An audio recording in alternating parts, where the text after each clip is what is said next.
அன்புடன் கோவிந்தராஜுலு. இன்று அக்டோபர் மாதம் 5ஆம் தேதி, புரட்டாசி மாதம் 19ஆம் தேதி சனிக்கிழமை. அதாவது புரட்டாசி மாதம் இன்றைக்கி 3வது சனிக்கிழமை. இந்த தளிகை போடுவாங்கலாம் போடுவாங்க. அந்த மாதிரி ஒரு நாள் இன்றைக்கி உள்ள நல்ல நாள். நேற்று அதாவது இதை நான் வீடியோ அப்லோட் பண்ணுற மாதிரி எப்போதும் சொல்கிறது தான். 12 1 மணிக்கெலாம் இப்போ மழை பேஞ்சிக்கிட்டு இருக்குது. எங்கள் மணல்மேட்டில் எங்கள் வீட்டுக்கெல்லாம் மழை பேஞ்சிக்கிட்டு இருக்குது.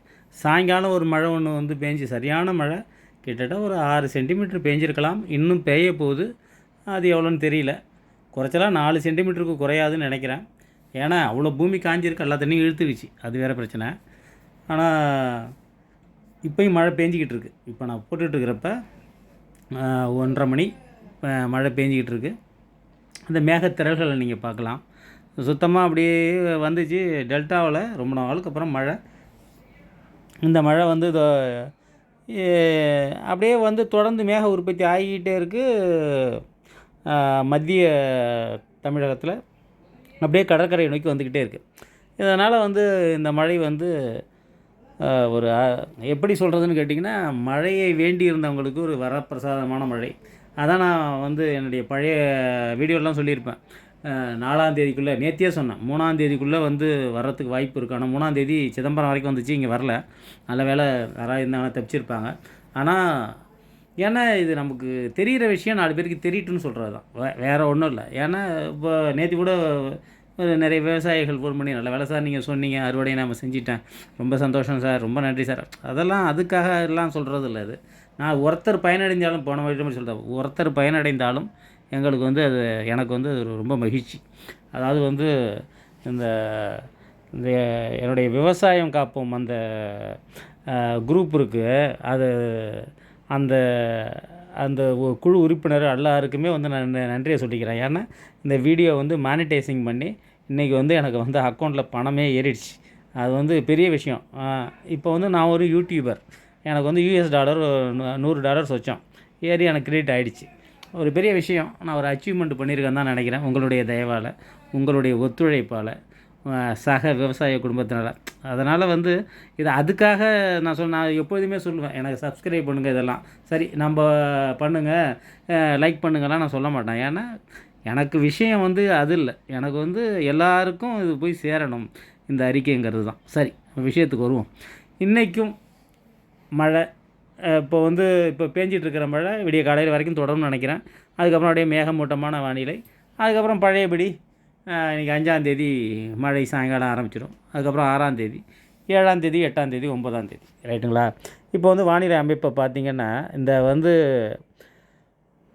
அரபிக்கடல்கிட்ட இருக்கிற சுழற்சி வந்து 8ஆம் தேதி 9ஆம் தேதி வாக்கில் என்ன ஆகுதுன்னு கேட்டிங்கன்னா, ஒரு தாழ்வு பகுதி, அதாவது வெல்மார்க் லோர் ப்ரெஷர் ஆகுது, WMLன்னு சொல்லுவாங்க.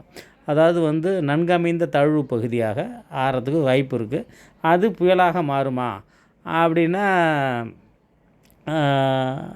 வாய்ப்பு இல்லைன்னு ஒதுக்கிட முடியாது. ஓரளவுக்கு இருக்குது. ஏன்னா நிகழ்நேரத்தில் தான் அதை வந்து நம்ம சொல்ல முடியும். ஒரு நாள் 2 நாள் முன்னாடி தான் சொல்ல முடியும். அதுக்கப்புறம் இப்போ வந்து மேற்கு வங்கத்தில் ஒரு சுழற்சி சுற்றிக்கிட்டு அது போயிட்டுருக்கு. அதுவும் வெல்மார்க் லோ ப்ரெஷர். அதை வந்து யாருமே டிஃபைன் பண்ணலை. அதை நம்ம சொல்லி தான் ஆகணும். அதுவும் இல்லாமல் இப்போ வந்து சுழற்சி வந்து அந்த 11ஆம் தேதி வாகலை, அந்த சுழற்சி இப்போ நமக்கு மழை தரப்போதில் 6 7 8 அந்த சுழற்சி, அதுவும் அரபிக்கடல் சுழற்சி நகர்ந்து மேற்கு வடமேற்காக நகர்ந்து போகிறப்ப அது பின்னாடியே நிலப்பகுதியில், அதாவது டெல்டா கரையோரங்களுக்கு மேலே, அதாவது மரக்காணம் வழியாக அந்த சுழற்சி, சும்மா சுழற்சி தான், அது ஒரு நிகழ்வுலாம் கிடையாது. அது சுழற்சி அப்படியே நிலப்பகுதியில் ஏறி அதுவும் பின்தொடர்ந்து போகுது. இந்த இது வந்து ஒரு 12ஆம் தேதி 13ஆம் தேதி வரைக்கும் நடக்க போகுது. அதுக்கப்புறம் 14 15 ஒரு பெரிய நிகழ்வு தென்சீனக்கடல்லேருந்து வருது. அது வந்து கிட்டத்தட்ட அது வந்து ஒரு 19 20 வந்து நம்ம சென்னை மரக்காணம், பாண்டிச்சேரி மரக்காணம் கரையை நெருங்கி வந்து அதுக்கப்புறம் இதுக்கு போகும், விசாகப்பட்டினத்தில் போய் அது கரை ஏறும். அது வந்து சூறாவளி புயல் வர்றதுக்கு வாய்ப்பு இருக்குது. WS, அதாவது வந்து CS, அதாவது சர்க்குலேஷன் ஆகிறதுக்கு ஒரு வாய்ப்பு ஒன்று இருக்குது. அதாவது இது வரைக்கும் அந்த நான் சொன்னேன் என்சோன்னு சொல்லிட்டு ஒரு விஷயம் சொல்லுவேன்.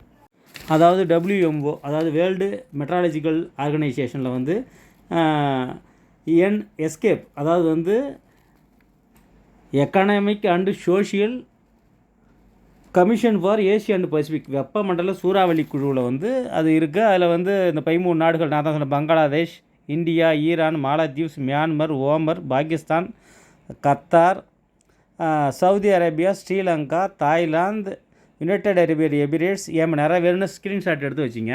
இதில் வந்து நான் மெனக்கெட்டு தான் அதை போட்டேன். இப்போ வந்து இது வரைக்கும் முடிஞ்சிடுச்சு, நமக்கு ஹஸ்னா வரைக்கும் முடிஞ்சிடுச்சு பாகிஸ்தானது. இப்போ வந்து வர்ற எந்த நிகழ்வாக இருந்தாலும் அதுக்கு டனான்னு பேர் வைக்கணும்.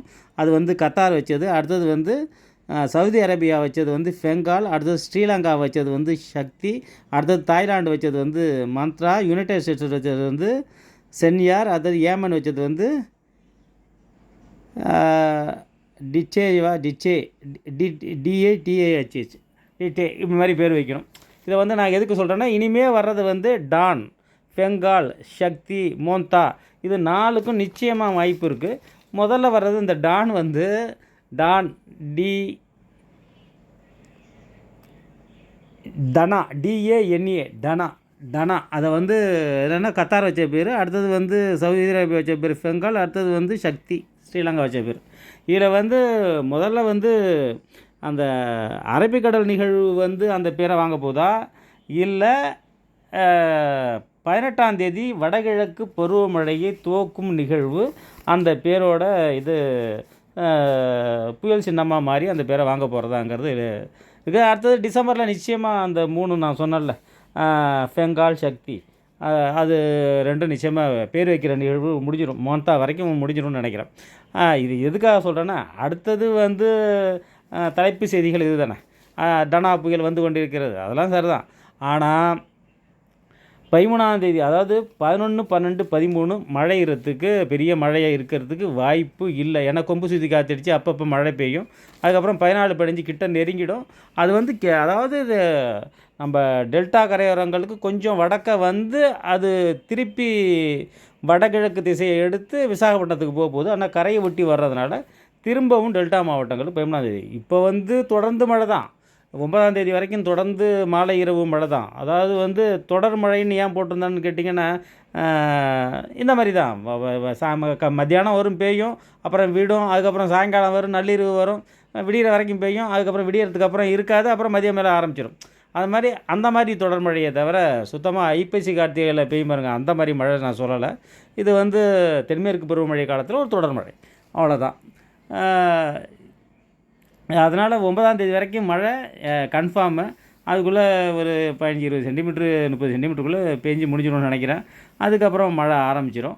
அது 20ஆம் தேதி நிகழ்வு வந்து விசாகப்பட்டினம் தான் போகுது. அதுக்குள்ளே மழையை கொடுத்துட்டு தான் போகும்னு நினைக்கிறேன். அதுக்கப்புறம் வந்து அக்டோபர் 31 தீபாவளி, அதெல்லாம் உங்களுக்கு தெரிஞ்சிருக்கும். அப்புறம் நவம்பர் 1 அந்த நோன்பு இருக்கிறவங்களுக்குலாம் நோன்பு இருக்கும். அது நவம்பர் 1 ஒரு ஃபெஸ்டிவல் தான் இருக்குது. அதுக்கப்புறம் நவம்பர் 10ஆம் தேதிக்கு மேலே ஒரு நிகழ்வு ஒன்று. நான் அடுத்தது வந்து தனாங்கிறது வந்து நான் எதிர்பார்க்குறது வந்து நிச்சயமாக ஒரு அந்த வெப்பமண்டல சூறாவளி அது வந்து 21ஆம் தேதி. அதனால தான் அது பெய்கிற மழையால் தான் வடகிழக்கு பருவமழை தொடங்கி விட்டதாக அறிவிக்கப்படும். அதுக்கு முன்னாடியே கூட, ஏன்னா 18, 19 அது கரை கிடைக்கிறதுக்கு முன்னாடியே கூட மழை பெய்யும்ல, அதனால் 19, 20லேயே கூட ஆரம்பிக்கிறதுக்கான வாய்ப்புகள் இருக்குது, இல்லைன்னு அதையும் மறுக்க முடியாது. அதனால் வழக்கமான நானும் அந்த 22, 23, 20லேருந்து 23க்குள்ளே அது வந்துடும். அந்த தனா அப்படிங்கிற சூறாவளியாக மாறும்னு சொல்லிட்டு நிறையா மாடல்ஸு சொல்லுது, கூடிய வரைக்கும் பார்த்துட்டேன். அதனால் இப்போ 8ஆம் தேதி வரைக்கும் நிச்சயமான மழைகள், 9ஆம் தேதி இருக்கலாம், 10, 11, 12 லேசாக குறையலாம். அதுவும் ஏன்னா அதுக்குள்ளே ஒரு சுழற்சி வந்து 11ஆம் தேதி நம்ம வந்து ஒரு சின்ன சுழற்சி ஒன்று ஏற்பட போகிறதாக மேப்பு லேசாக காட்டுது. அது இன்னும் 2 நாளில் கிளியராக தெரிஞ்சிடும். அதனால் இனிமேல் என்னென்னு கேட்டிங்கன்னா தொடர் மழை தாங்க. தொடர் மழைனா தொடர் மழை பகலில் இருக்காது, மதியானத்துக்கு மேலே ஆரம்பிச்சிடும். நள்ளிரவுலாம் அப்படியே தூறல் சாரல் அப்படியே இருந்துக்கிட்டே இருக்கும், விட்டு விட்டு மழை பெஞ்சிக்கிட்டே இருக்கும். ஒரு மாதிரி மழை வானிலை. கொடை எடுக்காமல் போக முடியாது இனிமேல். ஆஃபீஸ்க்கு போகிறவங்க எல்லாமே கொடையோடு தான் போகணும், ரெயின் கோட்டோடு தான் போகணும். வண்டியில் போகிறவங்க போயிட்டு வந்தால் தான் இப்போ சாயங்காலம் வர்றப்போ வீடு திரும்புகிறப்ப நிச்சயமாக மழையோடு தான் இருக்கும். அதனால் வந்து மதியம் வந்துட்டாலே மழை வந்துடும். ஆஃபீஸ் போகிறவங்க எல்லாம் வந்து அதாவது மழைக்கு உள்ள அந்த குறைக்கிறதுக்குள்ள உபகரணங்கள் எல்லாமே எடுத்துகிட்டு போகணும், வேறு ஒன்றும் இல்லைங்க. அது அப்படியே அப்படியே தொடர்ந்துரும் தான் நினைக்கிறேன். அப்படியே தொடர்ந்துரும். வடகிழக்கு பருவமழை காலம் வரப்போகுது. அந்த பழைய தொப்பி எங்கே இருக்குது, ரெயின் கோட் எங்கே இருக்குது, எல்லாத்தையுமே தேடி பிடிச்சி எடுக்கணும். வேறு ஒன்றும் இல்லை. அந்த வேலையை நீங்கள் இனிமேல் வீட்டில் அந்த ஓரசல் வேலையை ஆரம்பித்து அதெல்லாம் எடுத்து வச்சுக்கலாம். இனிமேல் ரெடி பண்ணி வச்சுக்கலாம். ஏன்னா இனிமேல் தொடர்ந்து மழை தான் தெரிஞ்சு போச்சு. ஓரளவுக்கு புரிஞ்சிருப்பீங்கன்னு நினைப்பேன். நன்றி, வணக்கம்.